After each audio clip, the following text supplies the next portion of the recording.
Well, hello. My name is Stephen Walker, and I have the pleasure of sitting down with someone who has an incredible story to tell. First and foremost, can you tell us your name?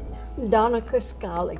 I live in Westby, Wisconsin. And why don't you give us a little background as to what the incredible story is you have to tell? I was, as a young child, a prison camp survivor in the Pacific Islands in Java. And I'm Dutch. My parents were Dutch. And they worked in the mission fields with the Dutch Reformed Church before World War II and Seventh-day Adventist Church after, because everything was destroyed. So that's important to note that you had said before we started that when most people hear you were interned, they figure it's a Holocaust survivor, but that's not what your situation was at all. Japanese prison camp, because Japan invaded China down towards Malaya and all of what used to be the Dutch East Indian or Spice Islands, and is now Indonesia. So your parents were missionaries when the invasion happened? Yes, yes. And my dad had been taken prisoner already, so I didn't meet him until I was 6. And how old were you when you were interned? I was almost 2. Almost 2. And how long was your internment? Almost 3.5 years. Okay, so you were almost 5 when you got out? I was 5.5.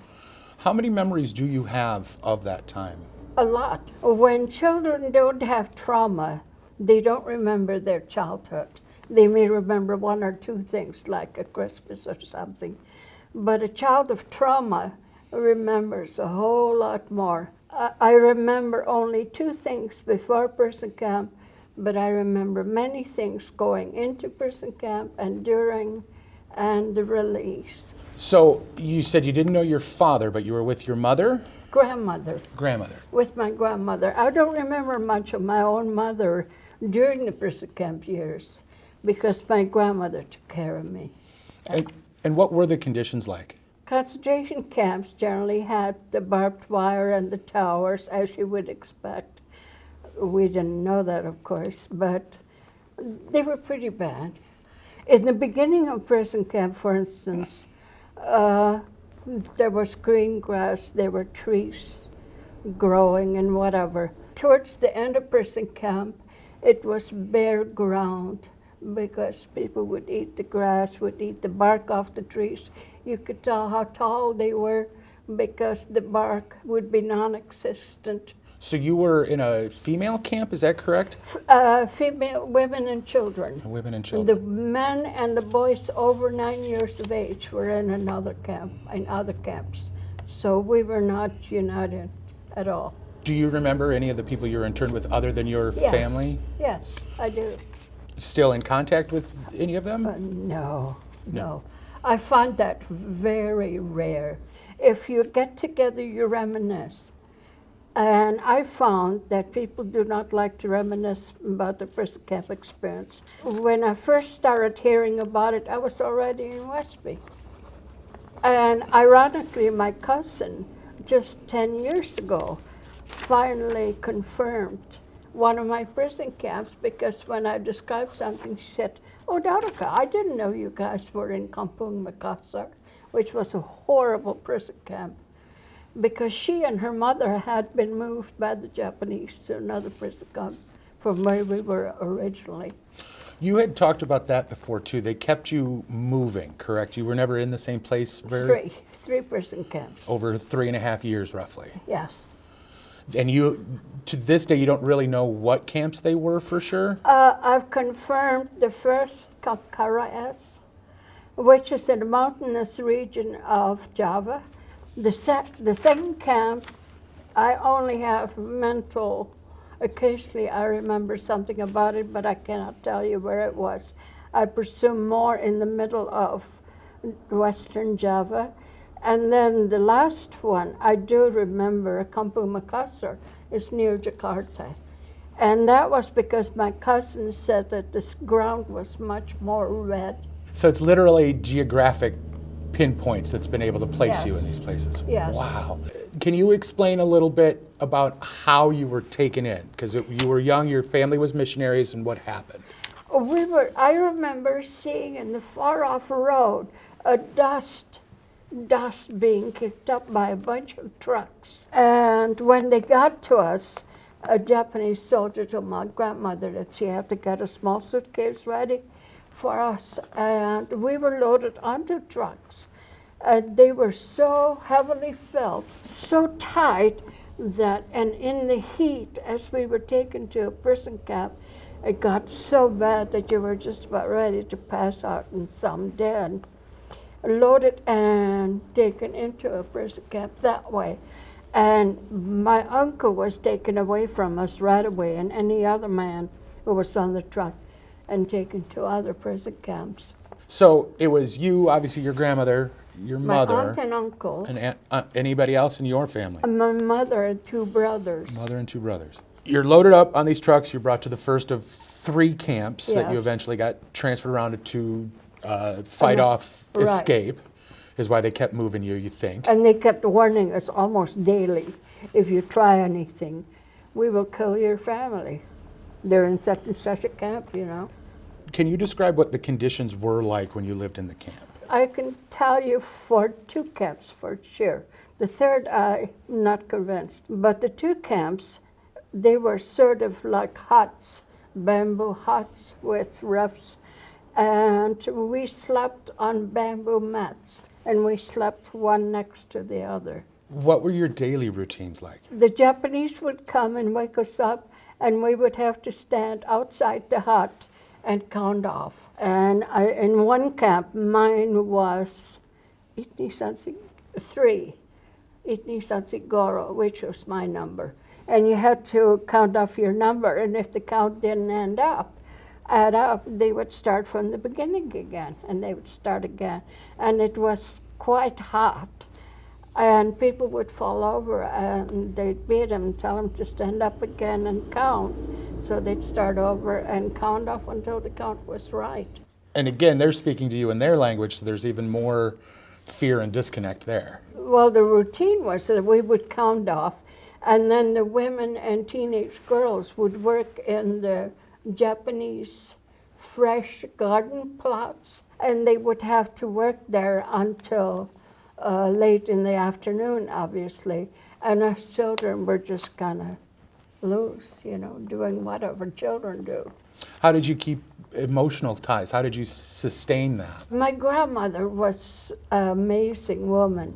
She somehow sustained us, and telling stories, the women and children would tell stories of about Holland, customs.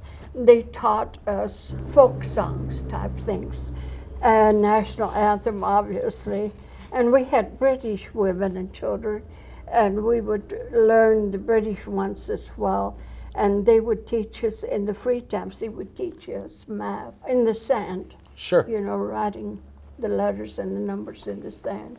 But I was prolific at writing and math, obviously, you know, from early on. Sure. So the women in the camp would basically give you schooling. Yep, whenever they could, they sure did. And talk about that a little bit. You said your grandmother taught you how to crochet? No, how to embroider. Embroider. And she would take thread. She brought needle and scissors. I don't know that I would have ever thought of it. She did.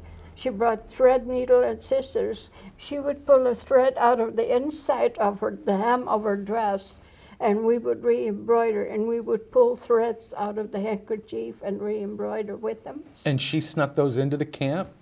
We, The needles, I mean? Each one had a little suitcase they were allowed to bring with them. So you didn't bring much, but you brought some stuff, yeah. I have to say, the Japanese were more kind to the children. So The executioner was particularly kind, gave me candy, you know, piece of candy. So in this, to us, seems like a nightmare. It was. There was acts of kindness from. Very little, but yeah. How does that affect you long term? People keep asking me if I hate the Japanese. No. Do I hate politics? Yes, very much so. I have no patience for politics. I have no patience for the lack of compassion, because it's always the innocent that get hurt. I obviously haven't had a chance to talk to anybody with your story, but people from your generation that have stories similar, it amazes me the clarity you guys have. Because it would be easy for you to hate a people or a person, but the clarity to realize that it was politics that got you there is amazing to me. That takes a while, though.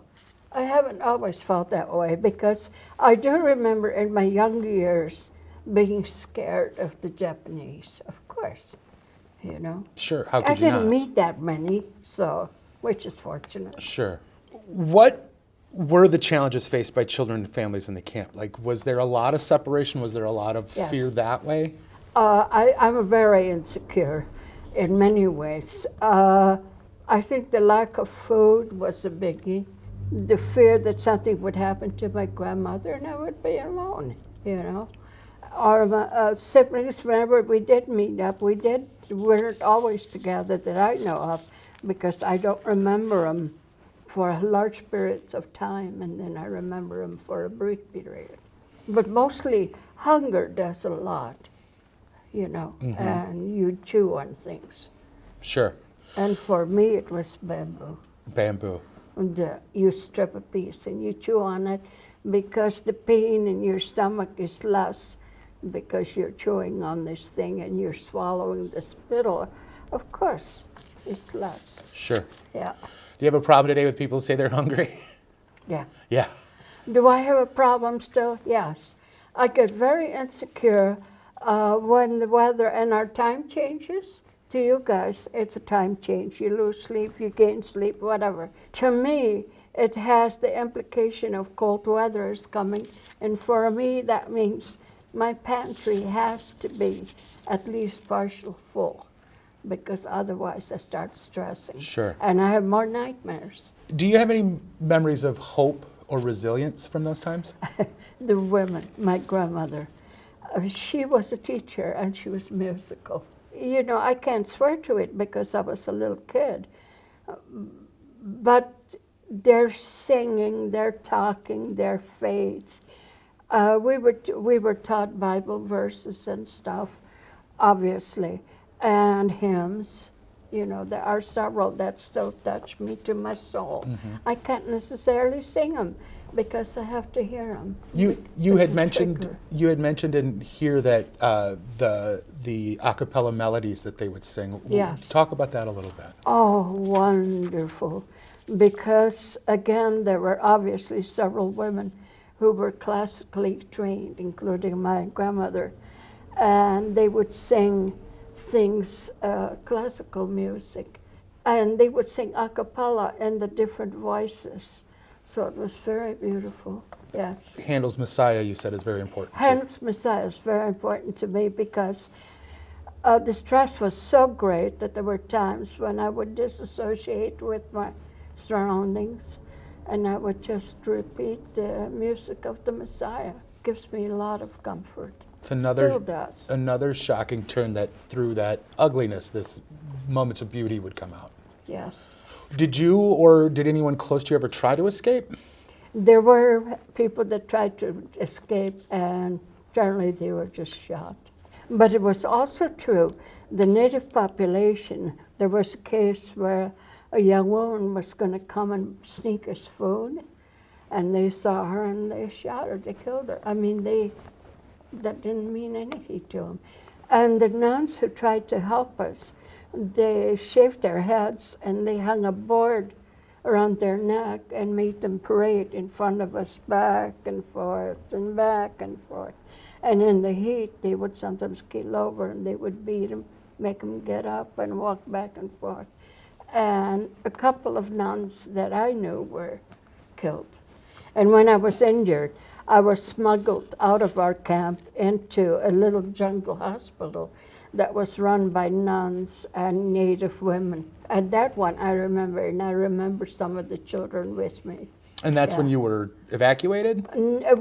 I was taken to that little hospital until I was better, and then brought back to my grandmother, and I was rolled in a mat, and they just told the Japanese that I had died, and they didn't want to handle anything dead.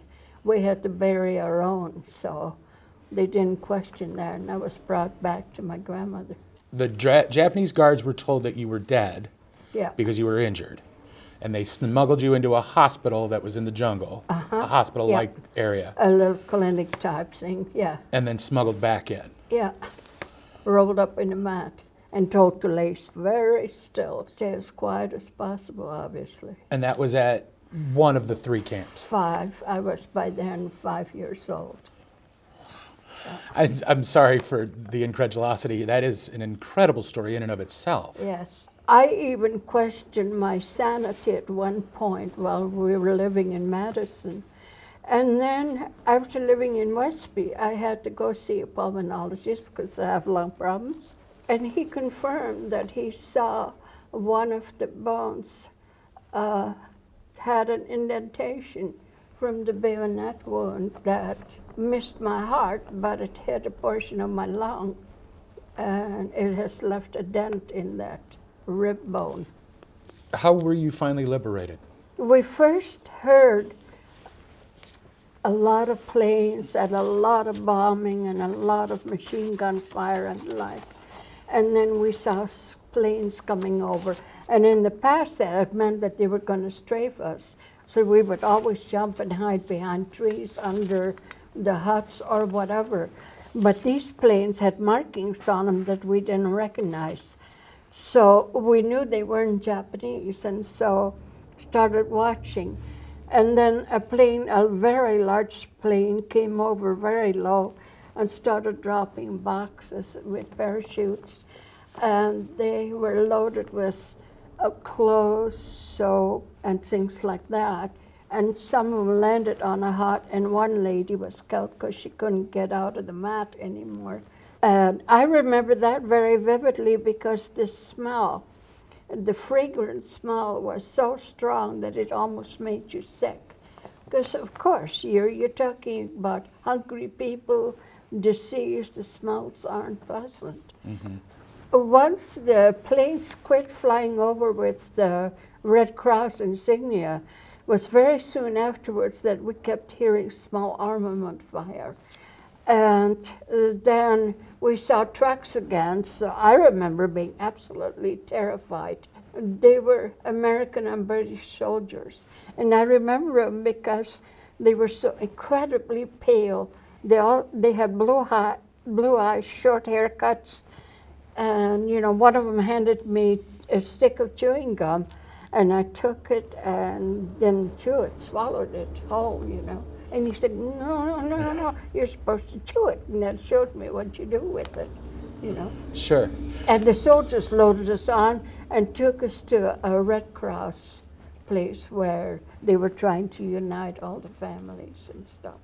So what was that process like? Because that sounds just as fearful, in all honesty. It was, and for me, I was an injured child, so I was taken to a place that in Western Java was used Institute for Rabies, and I was taken to that hospital, and there were a lot of injured soldiers, and I was put into this cast iron bed, and I kept trying to climb out of it, and they told me, no, you have to stay in that bed, and I was there for however long, and then reunited with my grandmother. And then over a period of about 6 months, my dad finally came to us where we were. We were told to stay in place by the Red Cross, and then he was brought in, and I didn't recognize him. I thought one of the Dutch soldiers was my dad, because he looked like my mother. Sure. My dad didn't look like my mother. Sure. What have you noticed has affected you long term from the camps? Some insecurity, although I'm pretty well settled, I'd say, in Westby. Because Westby, it's really a wonderful little city to live in.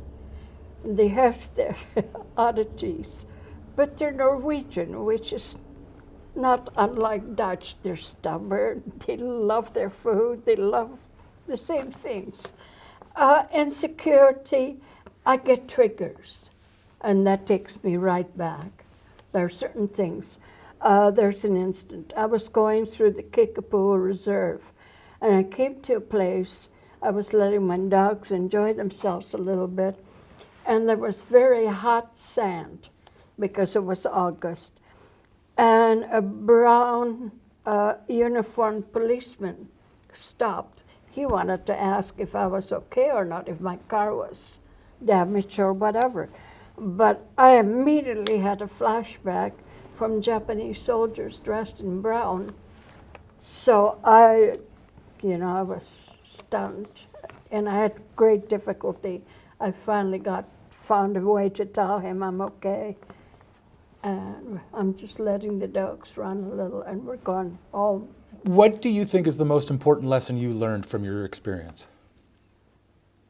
Kindness, always kindness, patience with people, because you don't know where they're coming from. You have no clue. Did you, in that time, was there a sense of faith, belief, hope that you were going to get home? Oh, yes. Oh, yes. My grandmother always instilled in us that God was ever present. Even in this horrible time, horrible period, it wasn't his doing, it was us. This is also very, very obvious, but your grandmother sounds incredible. She was incredible. And you realize this was a lady who was a bare 5 feet tall. And the teaching didn't quit until we were separated. So, yeah, in my late teens. How did you end up here in the U.S.? That was years my later. parents were involved with the Seventh-day Adventist Church hospital, and they were establishing a medical school and a nursing school. But my dad wanted us to come to the U.S. because I needed the lung surgery, and that was not possible where we were. Even with the skilled doctors we had from the U.S. were superb, but they felt the equipment wasn't enough and stuff. We needed to get here, and so we made application to the U.S., and they wouldn't take us for many years. When we finally did get to leave the islands, we were going to go somewhere. We got onto a ship and went around the world. Was a tanker that delivered goods, and went around, and no one would take us because we didn't have papers. But then the U.S., because my mom was a nurse, they decided they would take us, and we landed in San Diego. And that's how I got to the U.S. Are there any misconceptions about Japanese camps that you want to clear up or wish people knew? I don't think people realize how cruel prison camps are.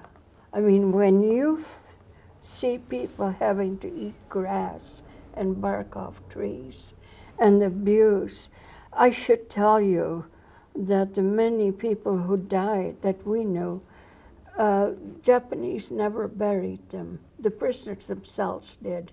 And they were so starved and weak that they got a point where they would dig a hole and they would fold the people up to get them into that hole, to bury them properly, which is one reason I think I've tried to avoid going back there, because I don't want to see that again. Sure. How can we ensure that these stories keep going? Because first off, we mentioned off camera, your own granddaughter didn't realize this was something you had gone through or was even a story. Right. So how do we ensure that doesn't happen anymore? How do we ensure that this lives on? You need to have freedom of videos, books, so many things that we're kind of trying to minimize, or let's remove it off the shelves. However objectionable literature may be, no, you got to have it there for people to read and experience. That you need to avoid. You need to avoid limiting people from saying things, because you need to hear all sides, You need to have a perspective. And I'm not sure we always have a perspective anymore. You have talked about how there was a little bit of disbelief in your story. Yes. How did you rectify that inside of you? I didn't for a long time. I thought, oh, Denneke, you're nuttier than a fruitcake. Don't know what you're going to do about yourself, but. So no, I thought for a while, well, maybe it is all my imagination, except I have this huge scar where they took a portion of the lung out. So I have a scar that goes from here all the way around to here. You can't deny that, it's there. So that was difficult. That was difficult for about 4 years. Is there anything you want to add or any message that you want to convey to future generations about the importance of understanding this chapter? I would say keep informed. Don't be afraid to read or listen to someone. Be aware that many stories are being told because of someone's proclivity to keep it going, that you need to see all sides of the question. Read up on the Pacific, because the Pacific so often is forgotten.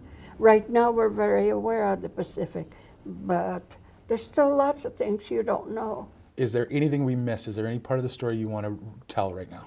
My big regret, and I think about this a lot, particularly now that I have a great-grandchild who's absolutely adorable, that these women and children, and in many cases a whole family branch, was wiped out because wives and children died in that camp, and in another camp, fathers and sons died. So you have whole, I know because we lost one branch of my family. There's no one left. These women and children, these courageous women, are just forgotten, you know, and that's something I don't want. Well, I can tell you for certain after today that I will not be forgetting Denneke Schallig. So thank you so much for sharing. Well, thank you. I appreciate it.